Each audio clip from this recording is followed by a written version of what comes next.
Hi guys, welcome to Full Time Devils. I'm here with Steve. United 0, Southampton 0.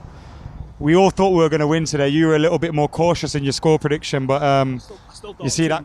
I still thought 2-0. No, obviously not.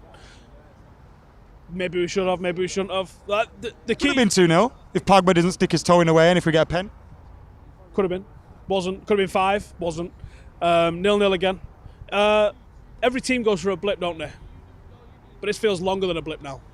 This feels like it's something more serious at play.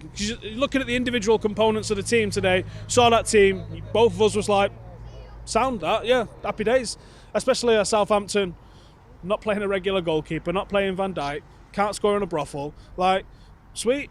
Like, we turn these over at home. This under Jose Mourinho, the way we've played at home for the most of his reign, this is a tap-in. You know, we just got to turn up and turn this into a win. And we didn't do that. And I don't like the 4-2-3-1.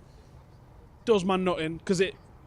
I was hoping we'd go back to that 3 at the back today, because I feel like it gives us a bit more protection when we go forward, and it allows us to get forward with a little bit more ease without looking over our shoulders as much. When we play it, though, we still play 2-man midfield. We don't play a 3-man midfield. That's true, yeah. And for me, the best player that we've got at this football club, barring De Gea, who again saved us today, because it could have been 2-0. Yeah, you're right. And we could have lost 2-0 as well, to be honest. Let's be honest with ourselves. The best player at this football club is Paul Pogba, and to get the best out of... How many times do you see him take more than one touch? He doesn't really need to. A lot of the time he's coming into him and he's hitting unbelievable 10 out of 10 passes with one touch, but he's always in that number 6 position, because in a 4-2-3-1, fundamentally he's dragged 15-20 metres further back down the pitch to partner Nemanja Matic. And people say, well, he can get forward and all that. Yeah, he can get forward, but fundamentally, when you line up, you know that you're sort of supposed to be on the same line as this other guy. It drags him back, and it leaves him with basically the only option he's got, which is that, I call it a Scholesy ball out to the side or over the top.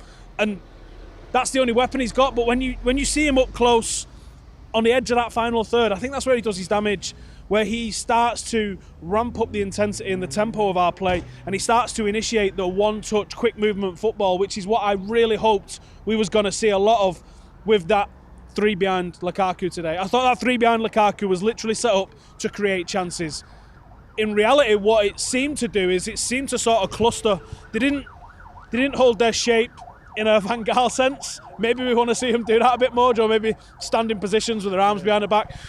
They seem to be attracted to the ball a little bit, but no one ever initiated that one-touch quick play, because I say there's not much moving between the lines apart from Lingard. I say they don't, but they did. They actually did. Matt did it a couple of times. Lingard did do it a couple of times. Mickey tried it a couple of times. His final ball today just had people shaking their heads. Like, he was getting into some banging positions, but the delivery just wasn't there.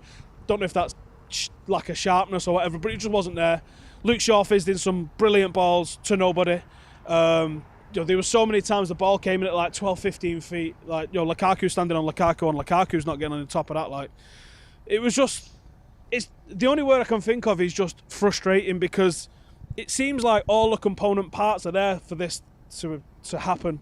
Like I said, Jesse Lingard was phenomenal today. Didn't deserve to come off the pitch without winning that game. He was absolutely everywhere.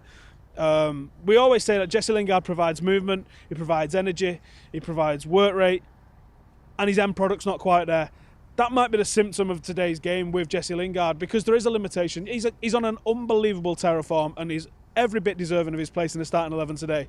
But is that a symptom of the fact that he should really be a squad player used a couple of times a month, rather than being forced into the starting 11 the way he is at the moment? Everyone's going to want to talk about transfers. I'm sure everyone's coming in and said get rid of the whole team and get rid of the manager. Mickey's been one that a lot of people haven't really said get rid of him in an angry way, but they kind of feel like today just saw the last of him. Well, like we said the other day, and the rumour is that he had an argument with Jose in training or in an analysis session. And unless he's given him a cuddle and bought him a Kinder Egg at Christmas, then he's probably on his bike, isn't he? So if that's the case, why are we still using him? Why are we not bringing in the likes of, Callum Gribbin was talked about as being part of first team training. It looked like quite a few of them was, but Gribbin seemed to get the focus of it, wasn't on the bench. And I've seen a lot of angry people. There's nothing changed from what I said to you last week, mate. If the league's gone, why are you asked? I find it hard to be angry when you you just feel like, oh, again, it's kind of just like, It's like, I'm not mad, but I'm just disappointed. yeah, it's like, yeah, it's that. It's like, you know, like when we look at Arsenal fans and we think, how can you be mad for 12 years? Yeah. Like, surely after 2 years, you'd be like, oh, I'm mad, but I can't be asked to shout anymore. Yeah. And that's how I feel like I'm mad and I'm disappointed. I'm disappointed. That's what I am. Yeah, disappointing, frustrating. These are the adjectives that come to Has mind. 2017 been a good year? Yeah, it really. Well, it should have been, really, shouldn't it? Picked up a couple of trophies. Broke a record. Are we in danger of tossing off all the progression that we've made under Jose? You have to say, yeah. He looks like Ariel. Did it? Yeah. Kept doing that with his tongue as well.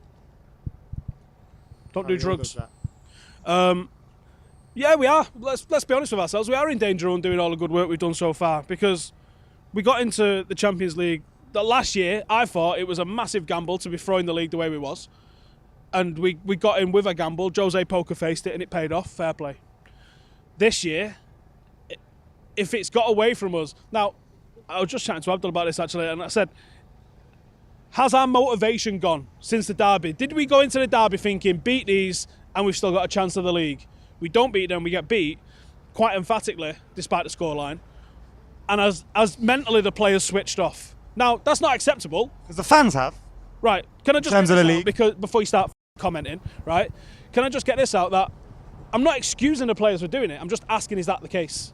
I don't agree that that's the case, that they should be allowed to do that. They shouldn't be allowed to do that. They're handsomely paid to turn up and put in 100% every week. But, you know, mental preparation Some are fighting and all for the rest of that. Yeah, some are fighting for careers, but mental preparation, are some of them thinking the league's gone, you know, try 90% instead of 100%. Is that the case? I'm not saying I excuse it, I'm not saying I agree with it or anything along those lines. I'm just asking the question. Feels that way. Is that a factor in what we're seeing? The only way to know is when Champions League football starts again, if there's a noticeable switch from the players. And that's a long way away, really, before we're really going to find out what the crack is with that. And we could be so far out of the league then that we might need to win the Champions League to get back in the Champions League next season, which, you know, I won't be putting a quid on it, put it that way. Anything else, Swed?